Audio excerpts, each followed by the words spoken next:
Hello every one. അപ്പോൾ നമ്മൾ വീണ്ടും എത്തിയിരിക്കുന്നു ഒരു പുതിയൊരു വണ്ടിയായിട്ട്. പുതിയെന്ന് പറഞ്ഞാൽ 2021 മോഡൽ വണ്ടിയാണ് കേട്ടോ. അധികം പഴക്കവും കാര്യങ്ങളൊന്നുമില്ല. വെറും 17,000 കിലോമീറ്റർ മാത്രമേ വണ്ടി ഓടിയിട്ടുള്ളൂ. സെക്കൻഡ് ഓണർഷിപ്പ് വണ്ടിയാണ്. എന്താ പറയുക, പക്ക നീറ്റായിട്ടുള്ള വണ്ടിയാണ്. ഒരു സിംഗിൾ സ്ക്രാച്ച് കൊണ്ടിരിക്കണമെങ്കിൽ കുറച്ച് ബുദ്ധിമുട്ടും.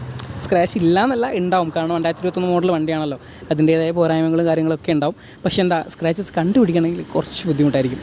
അത്ര നീറ്റാണ് വണ്ടി. എന്താ പറയുക, 17,000 കിലോമീറ്റർ മാത്രമേ വണ്ടി ഓടിയിട്ടുള്ളൂ.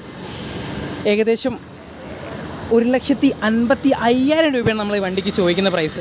2021 17,000 കിലോമീറ്റർ സെക്കൻഡ് ഓണർഷിപ്പ് വണ്ടി 1,55,000. അധികം ഹൈ ഒന്നല്ല പ്രൈസും കാര്യങ്ങളും. അതുപോലെ തന്നെ ഓൾ കേരള നമുക്ക് ഫിനാൻസ് അവൈലബിൾ ആണ്. ഫിനാൻസിന് നമുക്ക് ഇറക്കാൻ പറ്റുകയെന്ന് വെച്ചാൽ വെറും 20,000 രൂപ ഡൗൺ പേയ്മെൻറ്റിൽ, ആലോചിക്കണേ, വെറും 20,000 രൂപ ഡൗൺ പേയ്മെൻറ്റിൽ നമുക്ക് ഈ വണ്ടി കേരളത്തിൽ എങ്ങോട്ട് വേണമെങ്കിലും ആർക്ക് വേണമെങ്കിലും കൊണ്ടുപോകാൻ പറ്റും. ഓക്കെ, അപ്പം ഏകദേശം 55-ന് മുകളിൽ മൈലേജ് തരുന്ന ഈ ഒരു വണ്ടിക്ക് നമ്മൾ ചോദിക്കുന്ന ആസ്കിങ് പ്രൈസ് കണ്ടല്ലോ, അധികം വലുതും കാര്യങ്ങളൊന്നുമല്ല. അപ്പം വേണ്ടവർ പെട്ടെന്ന് കോൺടാക്റ്റ് ചെയ്യുക. നമ്മുടെ ഷോപ്പിൻ്റെ നമ്പറും അതുപോലെ തന്നെ എൻ്റെ പേഴ്സണൽ നമ്പറും ഈ വീഡിയോ താഴെ കൊടുക്കുന്നുണ്ട്. അതുപോലെ തന്നെ ആർക്കെങ്കിലും വണ്ടി ടെസ്റ്റ് ഡ്രൈവ് ചെയ്യണോ അല്ലെങ്കിൽ വണ്ടി ഒന്ന് കാണണമെങ്കിൽ നമ്മുടെ ഷോപ്പിൻ്റെ ലൊക്കേഷൻ നമ്മുടെ ഈ വീഡിയോ താഴെ ലിങ്കായിട്ട് കൊടുക്കുന്നുണ്ട്. അപ്പം പെട്ടെന്ന് വരിക, പെട്ടെന്ന് കോൾ ചെയ്യുക. Okay, by.